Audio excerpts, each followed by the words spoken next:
Hey there, welcome to episode 118 of the Cafe Genius Impresario's audio program.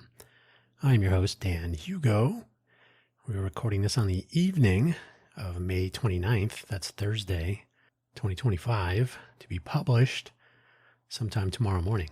So this will be published on the 30th, recording it at about 8:25 p.m., 29 May.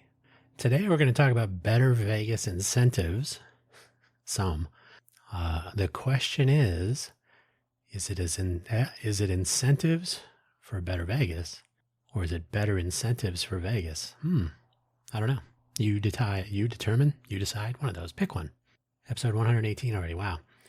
If you are not familiar with the Cafe Genius Impresario's audio program, it is the combination of three interesting terms. Cafe, spelled with two F's, an homage to the Cafe Centro, coffee shop in the South Park area of San Francisco, very near what is today the Oracle Ballpark. Sadly, the Cafe Centro did not survive. I think it shut down a little over a year ago. Did not survive the post-pandemic times. It was a quaint, simple little coffee shop in a very nice park. Park benches, grass, trees, the whole nine.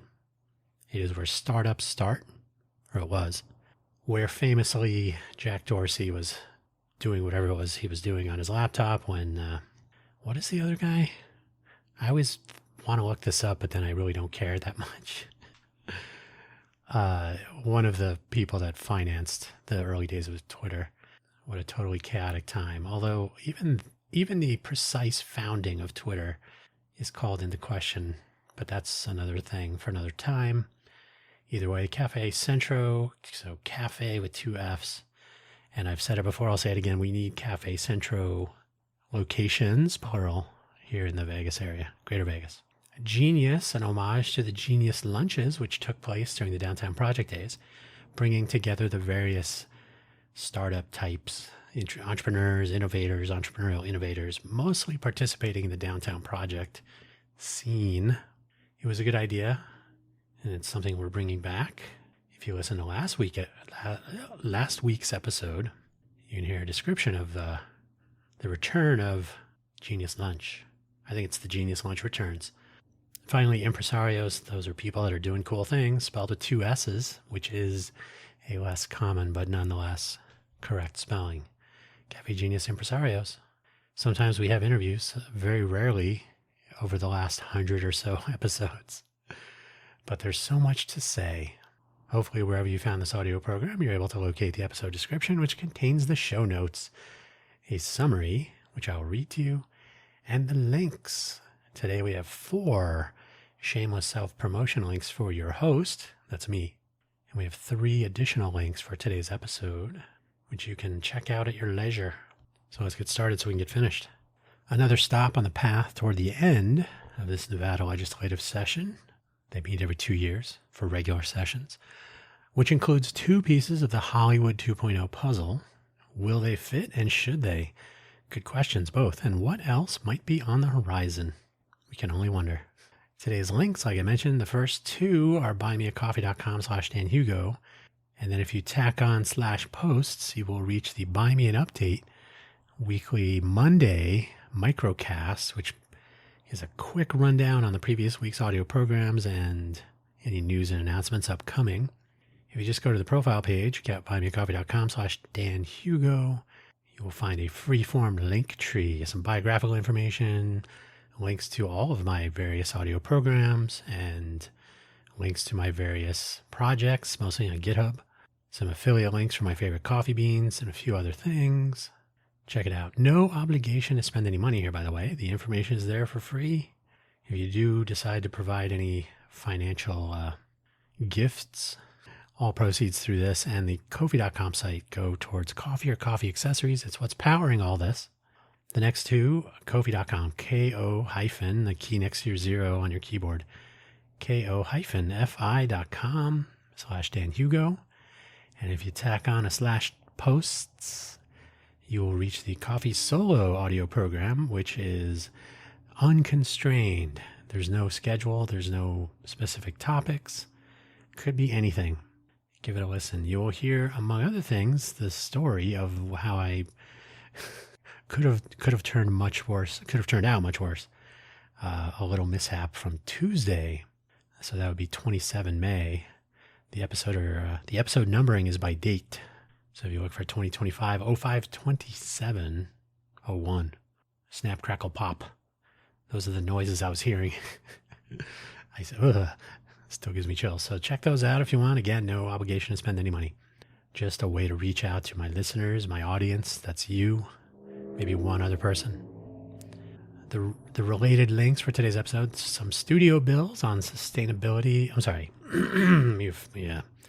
Back that up. Some sustainability reporting on studio bills passing through the legislature now. It's an article in the Nevada Independent. We'll talk about that a little bit. It's still early. The session ends next week. Anything could happen between now and then, and they do make that clear in the article, so very preliminary. And I chose this article because the Nevada Independent is, like it implies, independent.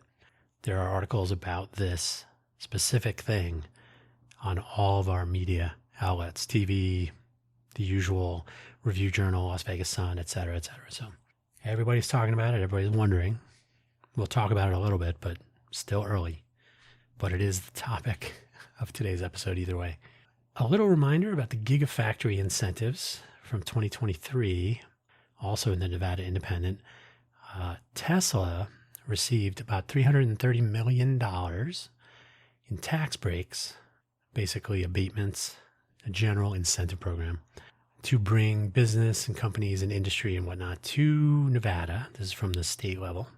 I think they wanted to do about $1 billion in total incentive offerings to get the Gigafactory into the state.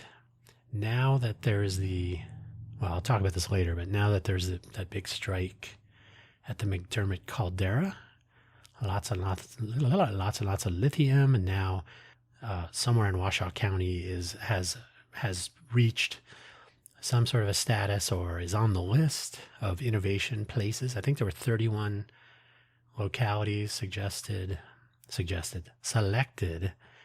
as hubs of innovation by the Biden administration. I did an episode on that previously. That may or may not matter too much, but the Gigafactory, of course, batteries, battery technology, the innovation hub designation was built around battery and energy storage technology. So lithium figures bigly in for northern Nevada anyway. And a quick link, a Wikipedia page link to the McDermott caldera. That is, look up your volcano knowledge from high school.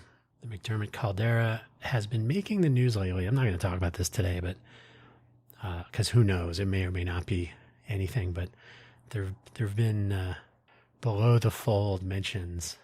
NASA is concerned, and don't drill, and don't touch that volcano, and all this. Apparently, allegedly, some unusual seismic activity could put the whole thing at risk. Who knows? But I just wanted to mention that in relation to the Gigafactory and the place that Northern Nevada has found itself on that innovation hub list. Part of a general, who knows where any of this will go and how much of it should we count on? I'm going to have a little sip of hot beverage. You can hear my voice is not cooperating as always. It is allergy season here in the greater Vegas area. Anyway, those are the links. Let's get started. It's still early. First of all, the session ends next week, and I believe there's already a planned special session of the legislature soon, and who knows what will happen until it happens. There are articles published in all the usual local outlets, as I mentioned, concerning the report on each of the so-called studio bills. That's S-Bill, Senate Bill, SB 220, and Assembly Bill, AB 238. And I've talked about these in a previous episode. The actual report concerning the study and assessment performed for the GOED, the Governor's Office of Economic Development, GOED, by a consulting firm called Applied Economics, I think they're based in Arizona, has not yet been published. The report itself remains to be seen. So a letter referring to the study, they're the studio bills, a letter referring to the study from the company, from Applied Economics, and some other reporting are all in that article I linked to, are all leading to an eventual release of this report, but not yet. Not the actual report hasn't been seen yet. There's some pieces of information that are pretty opaque. That means we don't get to see the details. The information available as of this moment, though, is that the projections for either or both of the bills may have been a bit more optimistic in the early days as they were making their way through the committee process and whatnot than has been supposed. Again, report not published yet.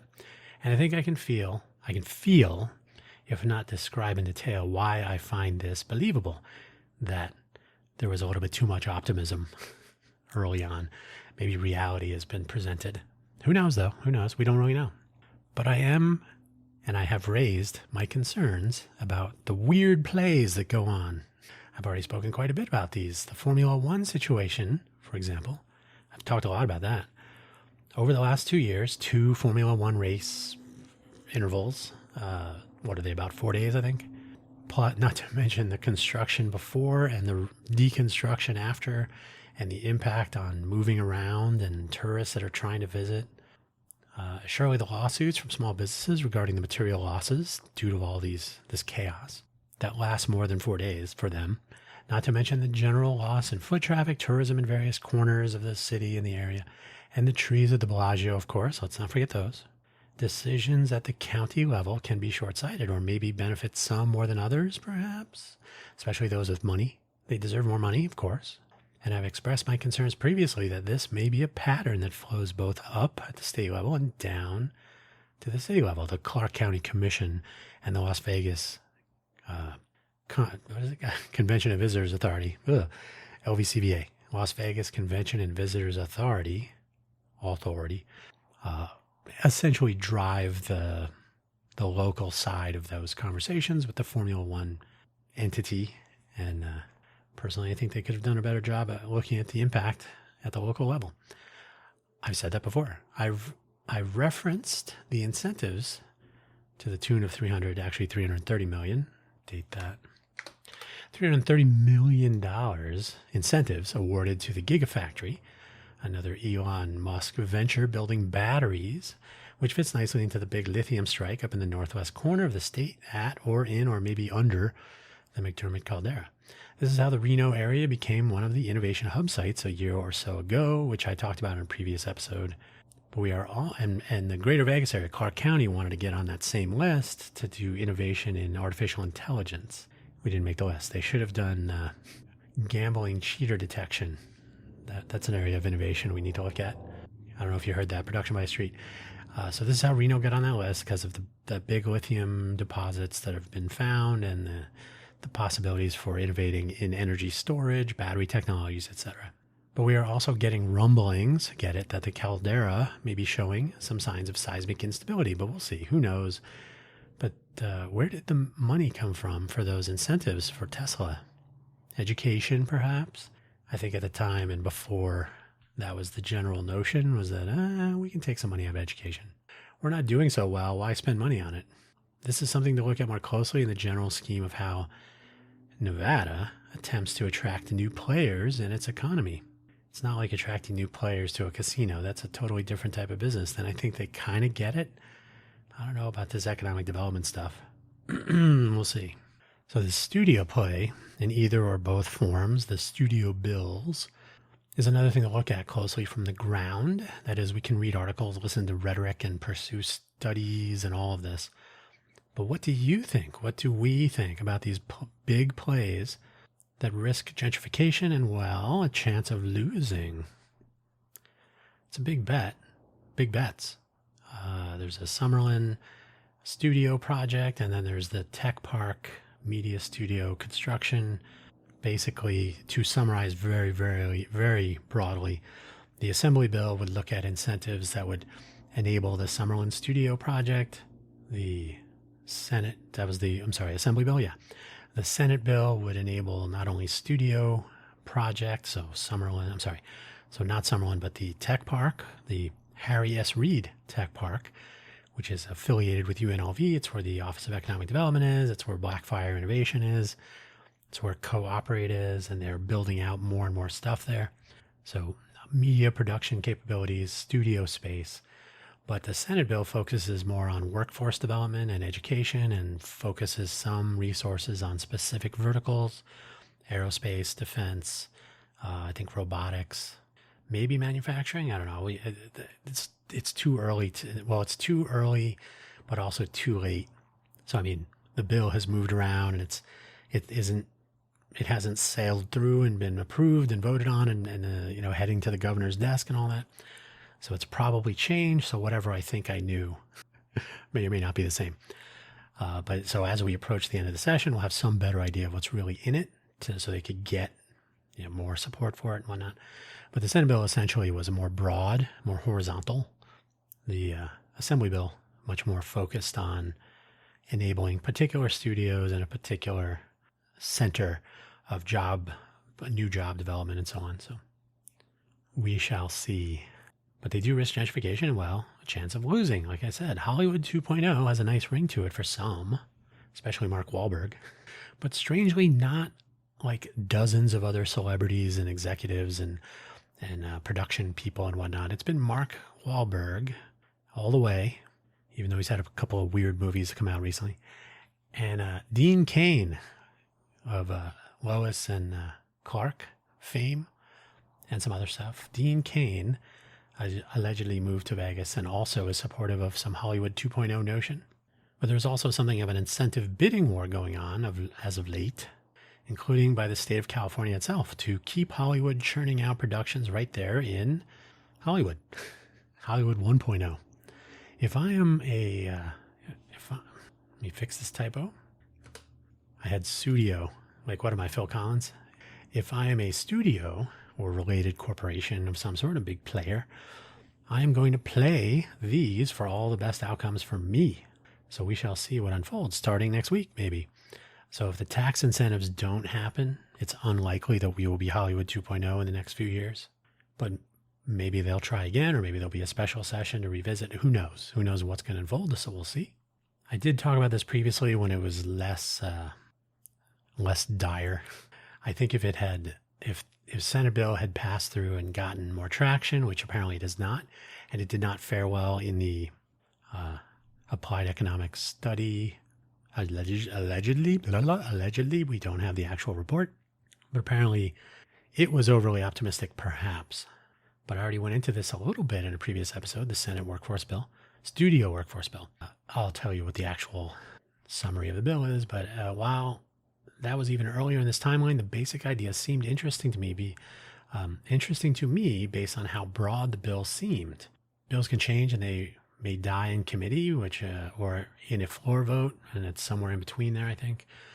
So there's no concrete foundation on which to build an opinion quite yet. But the general idea that a studio incentive package should also include funding and incentives and whatnot for, as the summary of SB 220, Senate Bill 220 reads, Nevada Film Infrastructure Workforce Development Education and Economics Diversification Act.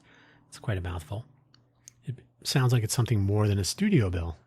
And I mentioned some of the items on there. We'll see which of those actually makes it through to next week, and it could be none. While the letter included in that article I linked to at the Nevada Independent does suggest that the full scope of the Senate bill was considered in the modeling work by applied economics, because the Assembly bill is really more focused on, or was more focused on, actual studio construction, incentives, and everything that would go into that, right? I don't know what the breakdown is. I don't know. I think the construction is being funded privately as an investment, but we'll see how this shakes out soon enough. But the case is the Assembly bill was much more focused, and I'm saying that because if you read towards the bottom of the article at the Independent, there may have been some educational components added to the Assembly bill. So yeah, we'll see what they actually look like next week. But I think seeing these numbers would be more useful than taking the opaque summaries in the article, where the Assembly bill appears to be more vertically aligned with studio incentives. Like I said, though, in the article mentioned there may have been some changes already. The Senate bill is aiming at more. So I myself would like to see how some of the longer tail elements work out over time in that study or in the report. Let me add that on there in the report. Basically, they did some modeling using some fairly standard modeling techniques for economic impact into the future in a particular industry. So the question is, how did they compare? Well, you can compare the two bills to each other. They were really comparing initial estimates and projections to their own assessments to determine whether they were overly optimistic or, who knows, maybe a little pessimistic, but they were overly optimistic, much more so in the Senate bill, allegedly, so we'll see. But because the Senate bill is much more broad, I would be curious to know if the models take into account the various tributary possibilities when you enable some more diverse workforce development and so on, which is needed here in the Greater Vegas area, in my opinion. You've heard me say this before. Any notions of being an innovation hub or similar will need to look at a strong talent pool via stronger education pathways and a cultivated culture of innovation. Cultivated culture of innovation. Innovation, culture, cultivation. In my observation over the last 10 years or so living here in the area, we are lacking, and by the way, I did move here from Silicon Valley, if you haven't heard that part of the story. I spent 13-ish, maybe kind of unofficially 15 years in Silicon Valley from 1993, and took a little break in the middle, 2001 to 2005. But I was still actually working in Silicon Valley for some of that time, just remotely. But there you go. So comparing my time in Silicon Valley during the dot-com boom, looking at where Vegas is today, I've lived here for 10 years. We are lacking both the education chops at scale. And I'm not saying there are not smart people here. I'm not saying at all that there are not people doing interesting things in the education space. Research, development, innovation, students, maybe graduate, postgraduate. These things are not non-existent, but we have to be honest. We have to be honest about the size of that talent pool, that part of the pool, and the culture, which is in need of some cultivation. And while we can address both of these, neither is an overnight fix. A decade is a good start, as in start today, and it'll be about a decade before we have something to show for it. I mean, I always feel like somebody could say, oh, you're bashing the people. No. I'm saying that whatever we have today in the form of talent and culture, of innovation and so on, we need another 10 years of development to grow. We're not in a good place.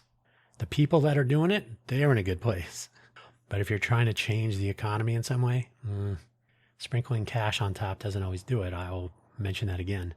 So while we can address both of these, neither is an overnight fix. A decade is a good start. Silicon Valley, you've heard of that place, right? Got started in the mid-1800s. For reference, you can check out episode 85 of this very program for a deeper dive on this.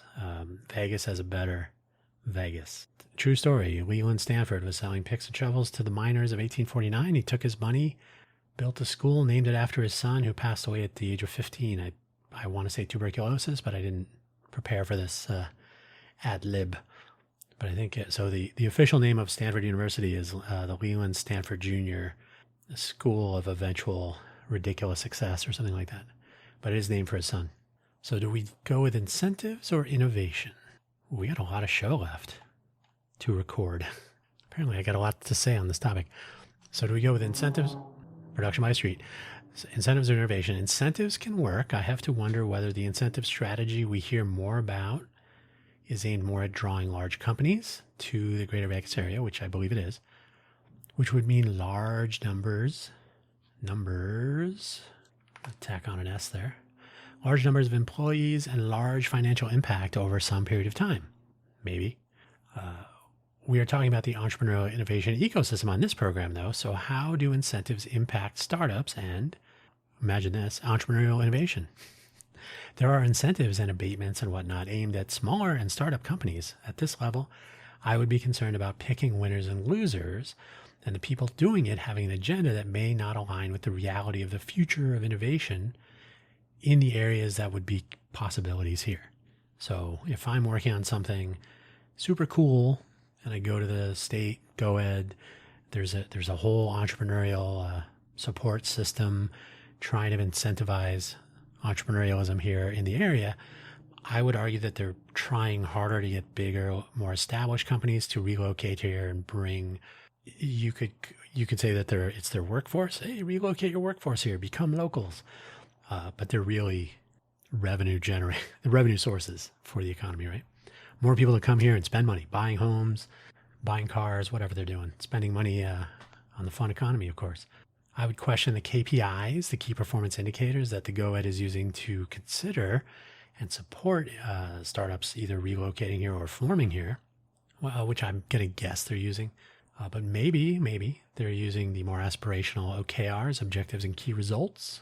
And that would be nice. I've never had that conversation. So I don't know. But if they do use OKRs, hopefully they have some more vision and intent built into what they're what they're looking for and aiming to support and incentivize. I don't know. If we, the Greater Vegas area, pretend to be a global innovation hub, can we not include a ton of innovation in this vision? That is, why are we not looking at more creative educational pathways, more focus on broad and sustainable entrepreneurial ventures, and efforts that complement the fun economy, which has demonstrated in recent years a decent comeback in these post-pandemic times, and which may yet survive a downturn in tourism this year to start. We'll see how long the downturn lasts. I believe I just saw today, I think tourism revenue is down 6%. That's something we'll talk about in another episode in the future, since I am pursuing one of my startup ventures aimed squarely at leaning into the fun economy and those visitors. My concern here is whether sprinkling money on top in the form of incentives and even some funding and whatnot is more viable than spreading some money out on the ground, so to speak, and seeing what we can grow from it. Remember, cultivating culture of innovation, our entrepreneurial innovation ecosystem. You can make some direct comparisons to the biological ecosystem concepts that an ecologist might view. What are we doing for climax communities? What are we doing for carrying capacity? How many startups, how many entrepreneurs can we fit if we choose instead to incentivize large companies relocating here and bringing their workforce, pricing out not only the fun economy, but smaller and startups that don't have the big salaries and so on. So it's we can look at this as a biological system because humans do that. What's the plan? What's the plan? I remain curious. Obviously, if there are tools in the toolbox, knowing how to use each one and when to use each one could be helpful. Do I claim to know all of this in this area? Economic development? No. Do I have questions and have I been doing some reading and pondering? Absolutely. Maybe you are also. Or maybe you should be. Incentives and innovation, especially cultivating a culture of the latter, innovation, would be two good tools. Sometimes some incentives work, sometimes plain old innovation and making sure you incentivize that. So a different type of incentive. Those are two good things. Maybe used in combination in the right ratios, or maybe leave one or both in the toolbox and use another cudgel, because maybe there are others. Most engineers, and I am one, will tell you to start with what you have and see how to get to where you need to be. I would be looking intently at the fun economy and not harming it. One is a sure thing with life left in it for a while, the fun economy. Other ideas may or may not work out and face competition from others vying to be the next whatever it is. Silicon Valley, Hollywood, what other, Mayo Clinic, I don't know. There's all kinds of ideas floating around. But do these ideas place at risk the core? See, Silicon Valley started forming in the mid-1800s. When did Las Vegas start forming? 100 years ago? A little bit longer, but say 100 years ago. So, well, I'll get to this in a moment, so I won't spoil my little humorous bit. But yeah, something to think about. So the ecosystem in this context, I think it is definitely worth pointing out that the ecosystem of the state is not quite the same as the ecosystem of Southern Nevada.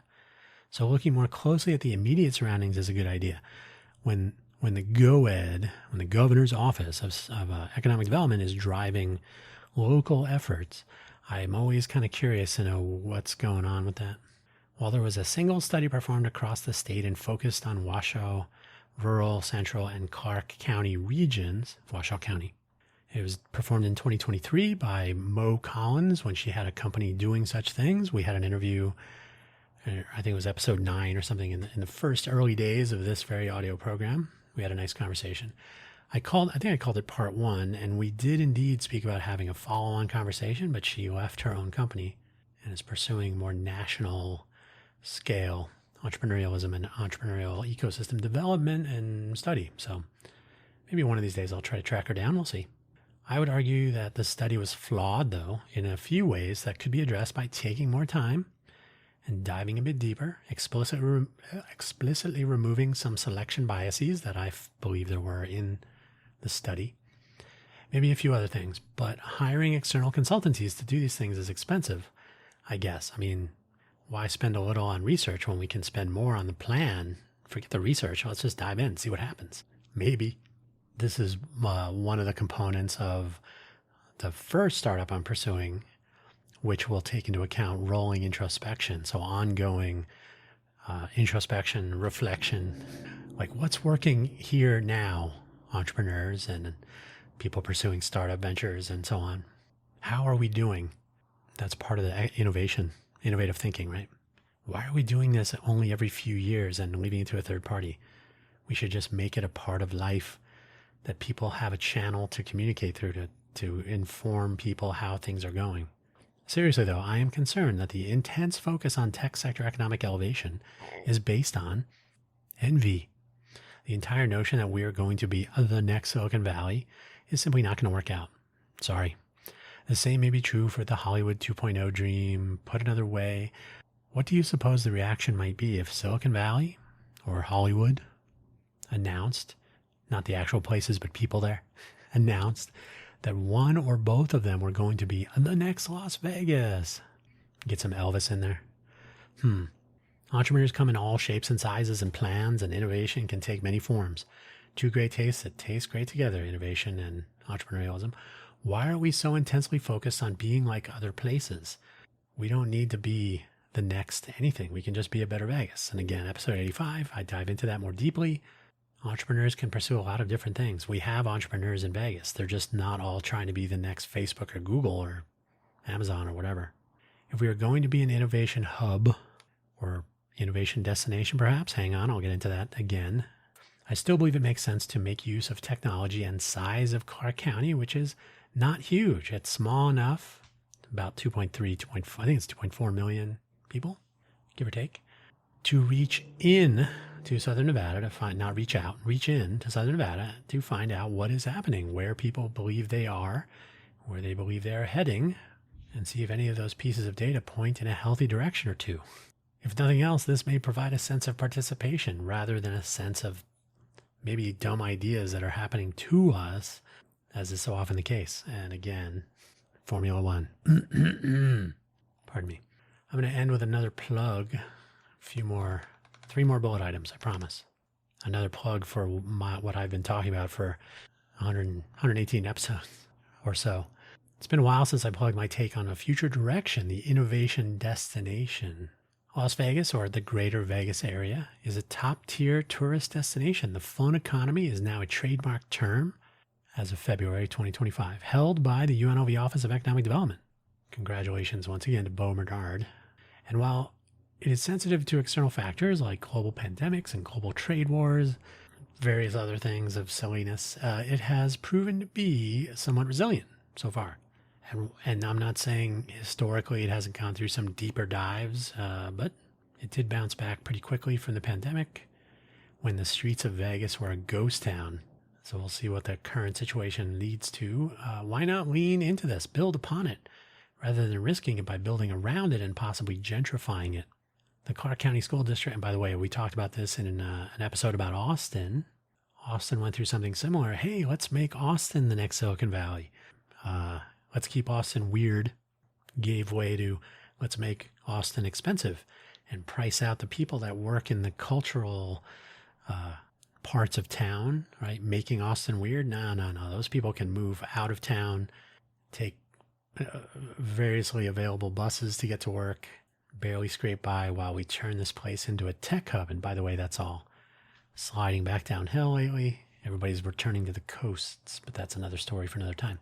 The Clark County School District is the largest employer in the county and is among the top 10 school districts, I think, in the country in terms of student headcount, size of enrollment.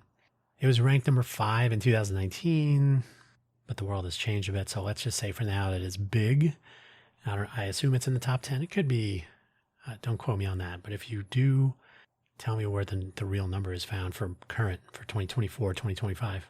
We could and should enable and encourage entrepreneurial innovation beginning in the 7th grade, about around age 12, and convince young people with ideas and the wherewithal to do something with them to stick around and act locally and pursue those ideas. Importing talent.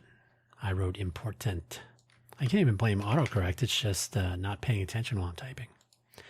Importing talent, having big companies establish a presence and relocating their employees, not only risks gentrification and potentially pricing out the fun economy worker pool, kind of like Austin, but it sends a message that you were not prepared by our education system to participate in this. This is not for you, students of the greater Vegas area. And I think that might be a mistake. So something to think about. Just pick a day, someday, hopefully soon, and start counting 10 years. We'll be in a good place. You gotta focus on it for all 10 years.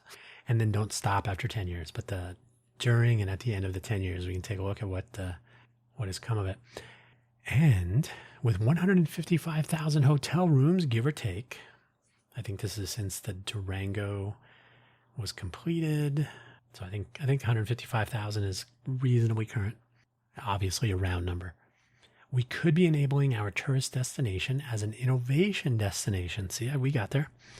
Thanks to Enron and now Switch, a huge chunk of the domestic internet flows through Southern Nevada with some well-known names working in the Switch data centers. By working, I mean they have compute resources there on the very fast network. We have convention centers, meeting spaces, family-friendly entertainment, and one of these days, the culture of innovation will be visible from space with the light at Luxor. You'll see them both. Hey, look at that light. And oh, look all around. There's all that innovation going on. So much culture. Any company in any phase of its life can bring some or a lot or maybe all of their workforce. I mean, if you got 100,000 people, maybe not. But if you're a 10-person startup, or if you're a 2-person startup, or if you're a 50-person, whatever the case may be, 50-person department. I will remind you again, if you've never heard this, when I worked for Intel Corporation, they had their annual Intel Sales and Marketing Conference. The rooms for the people visiting were at the Wynn.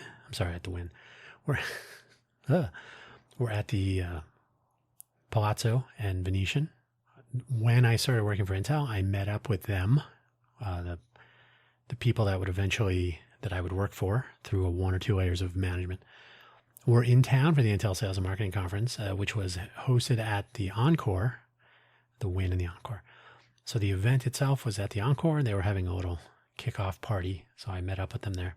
So they would have all their sales and marketing people come in from around the world, hang out in Vegas for a week, learn about new products and procedures and upcoming technologies and all that. And they would go back to wherever they were actually doing their job. It didn't have to be in Vegas, obviously. No one had to move to Vegas to make this happen. Nobody got gentrified. In fact, some money went towards the service industry. Imagine that. Building timeshare resources like bio and technology lab and manufacturing facilities for small-scale experiments and prototyping. By the way, I talked about this 10, 11. I've lived here more than 10 years, but a little bit more. It must have been 2014 or 15, so call it 10 or maybe 11. Had this conversation with Zach Miles over at UNLV. He has since returned. I think he still works there again. About what I was calling the Fusion Center, which would connect UNLV and its students and research facilities, local startup and entrepreneurial ventures, and visitors so that they can combine forces and resources and turn the greater Vegas area into an innovation destination. I called it the Fusion Center back then, but we can call it something else. So if we have all this and some consulting talent and other services, we can make Vegas an enabling powerhouse that actually leans into its fun economy, which means service industry, which means keeping more people busy more often through each year, not only pursuing tech and innovation, but pursuing any sort of entrepreneurialism in or outside of tech, locally or remotely, visiting for longer or shorter periods of time, however frequently, to make a better Vegas. So we'll see. We'll see what happens with these incentives. We'll see what happens in the near future. In the meantime, you can hear my voice is enjoying the allergy season here in Greater Vegas. And I did, although I am feeling better, it's been 2.5 days at this point. 7 a.m. Tuesday to 9 p.m. Thursday, 2.5 days. My ankle is feeling better. My shin is my whole right leg, lower right leg mostly. I literally thought it was broken, but no. And I've been standing here at my standing desk recording this episode, mostly okay. I'm probably at least 50% back to, that's being optimistic, but we'll see. But hey, you have to be optimistic to hope for some of the things that I talk about on this program. So fingers crossed.